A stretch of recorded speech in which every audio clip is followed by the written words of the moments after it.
Hello, beautiful people. Happy Sunday night. Am I the only one sad that the weekend is coming to an end? Probably not. It was a very, very, very productive weekend. So I have a lot to be proud of.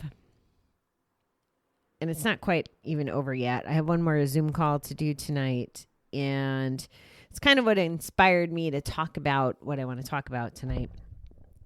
So I am going to start out. I did a little research, not too crazy. Here's going to be our theme. Be strong enough to stand alone, smart enough to know when you need help, and brave enough to ask for it. I don't have a person because it's like a Pinterest quote. And that's going to be what we talk about. We're going to talk about asking for help. And I think it translates into two different versions. There's the asking for help as a person, whether you're in addiction or not. And then there's the asking for help in recovery perspective or trying to not go back. And both of those hit me today. So that's why I wanted to talk about it. So I guess I'll start with personally first. So the next call that I'm going to be on, I've gotten myself involved in another little project. Surprising, right? And it's new to me and I have some ideas about it. And I sometimes get in my own way, believe it or not. I may think something is amazing, fantastic, spectacular in my head, but maybe it's not. And I don't know. In addition to that, I don't know everything I need to know about technology and about my stage presence, on video versus podcasting. I mean, I'm over the fear of talking to the microphone. We're 150 episodes in. I better be over that fear and uncomfortableness. Yeah, I make up my own words too. That's how comfortable I'm getting, people. Remember Anamana Potence from last night? No, that wasn't right.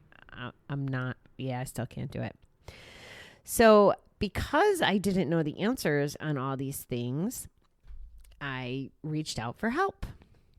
And we're going to do a Zoom call tonight.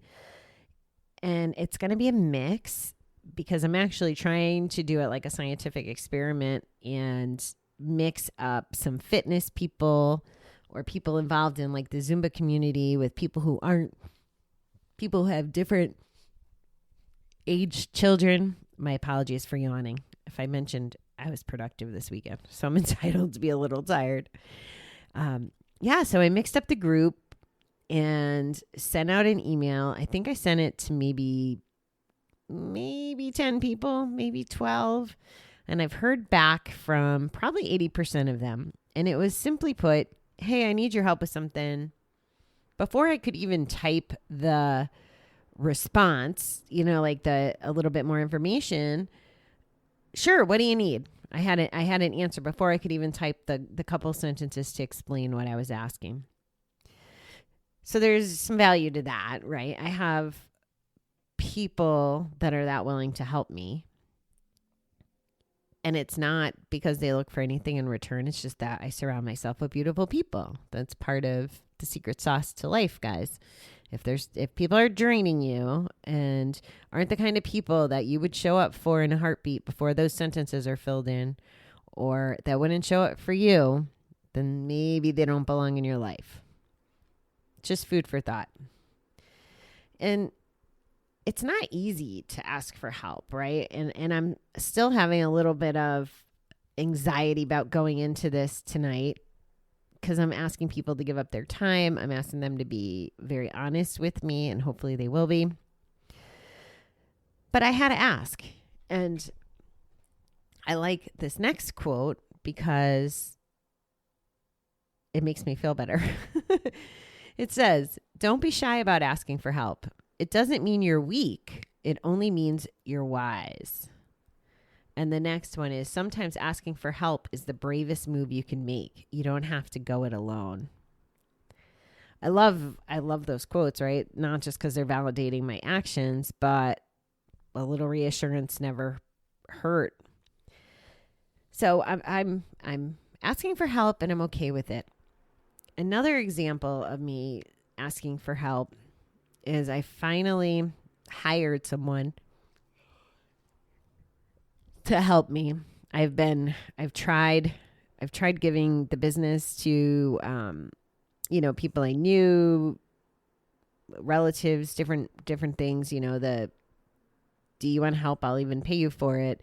And I was striking out. So I finally went outside of my realm of people, and I found someone that I think is going to be a tremendous help. I've gelled with her already, and I feel this is why this is so on my heart right now, because the feeling I've had since I made the decision to hire her on Thursday compared to how I went into the weekend and how I was feeling before I hired her is like night and day. And here's why. I was so overwhelmed. Just the process of hiring can be cumbersome, going through applications and setting up interviews and writing the questions. And, there's a lot to tasks. And there was a lot of tasks that I just couldn't get to. And I still, honestly, even though I worked pretty hard this weekend, I still didn't finish my taxes. And that's going to continue to weigh on me until, I don't want to be like, wait until the deadline comes, but I have to do it in chunks. It's making me crazy. And that isn't delegatable, so I can't really do that. Well, guys, I'm sorry. I'm yawning like crazy. And hopefully I don't do that on the webinar in a little while. So personally, asking for help from my friends, hiring someone to help me, how that changed my physiology and my mentality for the weekend was like, okay, phew, I have these things off my plate. Now I can focus. And I really did. I put a lot of energy into some heavy hitting stuff. And I even managed to clean a little bit. I don't know if you guys are feeling this way, but when we first went into lockdown, I think the first or second weekend was the weekend I tore apart my closet and my bedroom and the cupboards and you name it. And now it's been a couple months, and the day to day, it's like, I could probably use a good cleaning again. So I started a little bit of that. Didn't finish it, but I started it.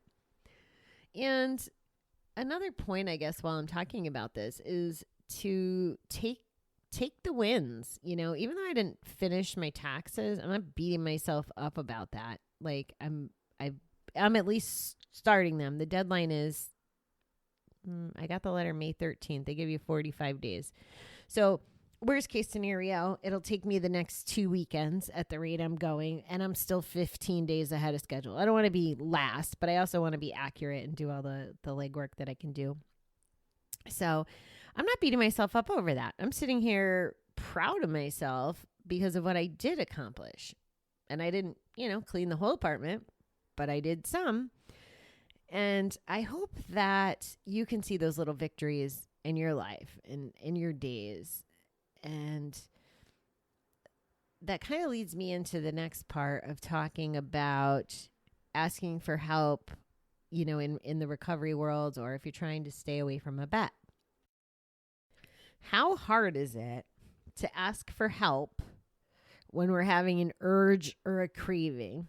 And urges and cravings is our homework that we're working on for the alcohol recovery thing that I'm in, the class that I'm in for the next, it's going by fast. It's only, 4 weeks left in that, but that's kind of what our focus has been. And we were given meditations in case we had cravings, and we're networking on WhatsApp. We're doing videos. And it's interesting because our group maybe has 7 or 8 people, and there's 2 or 3 that are like, haven't said a word the whole 2 weeks we've been in the program already. Well, the rest of us are chatting. We're sending videos. We had a Zoom call last night. And there's a lady that is being just so brave in our group. And it's so hard. It's got to be so hard. And she's showing up, and she's pushing through her fears of taking the video, her fears of sharing and being that open and vulnerable with us. And she's asking for help. And it's beautiful because you know what? She didn't have a drink today because she's asking for help. Just like we don't have to place a bet today if we ask for help. When I was on my way to the casino, on my way to relapse after over 2 years away from a bet, we always tell people, call or whatever. And I did try to call people that day, and I just didn't have any luck. And the one person I get a hold of was great talking, but I didn't tell her what I was going to do. I wouldn't have lied to her if she asked, but I didn't volunteer what I was going to do. And that was, my story was written. I was supposed to relapse. I was supposed to experience everything I've experienced the last 3 years. If I didn't relapse, I wouldn't be sitting here. So I'm so grateful for that. However, if I was struggling today where I wanted to make a bet with as much as I have on the line and clarity, if I got into one of those modes, if I got into those symptoms that we've been talking about the last couple days, I'd like to think I'd ask for help. And I think why I stress the connection and the daily efforts, I think why I stress all that and the self-care is so that we don't end up in that position. But I would encourage everyone that if you do find yourself there or heading there, to ask for help. It doesn't make you weak. I mean, here's another one. Ask for help, not because you're weak, but because you want to remain strong. The only mistake you can make is not asking for help. I mean, the messages are there. Why do we struggle for this? Is it ego? Everybody needs help. Everybody needs help. We don't all know everything. We don't, we're not, the thing that jumped in my mind was eating and exercise. I don't know everything there is to know about food or exercise. At work, I need help from the people above me and the people that work with me. I don't know all the answers. It's okay to ask for help. And that was what was on my brain today. And I hope that those who may need the help today hear this and ask for help. It's okay. It's okay to ask for help. That's the message. And I will also say, I don't know, is there a quote about, like if you're carrying a load and you tell someone you're like sharing it and it's not as heavy, that's how it feels on the other side of that. And I would imagine that the kind of people that you'd be asking for help are the kind of people that would want to help share your load and want you to be successful and are proud of you for asking for help. So keep that in mind. I think you'd be surprised. People want to help. One of the, this is such a valuable nugget, and I loved it so much. One of the fellas shared on our Zoom call yesterday, the way he learned, and I think he learned this in an AA environment or rehab environment, was when it came to reaching out to, say, somebody in your group. He goes, that feeling you have when you go volunteer at a food bank or you donate money or, you're giving of yourself, that feeling, how it's like almost like a high. It just feels so good when you do something good for someone else. If we don't ask for help, we're robbing people of that opportunity to feel good. How freaking brilliant and profound is that? Why would you want to rob anybody of the opportunity to feel good? See, little reframing there.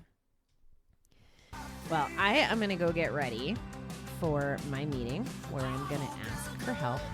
I'm going to leave you with this one last quote from Charlie Brown. I wonder if that's like cartoon Charlie Brown. Asking for help isn't weak. It's a great example of how to take care of yourself. So take care of yourself, my beautiful people. And I will talk to you in the morning. Good night.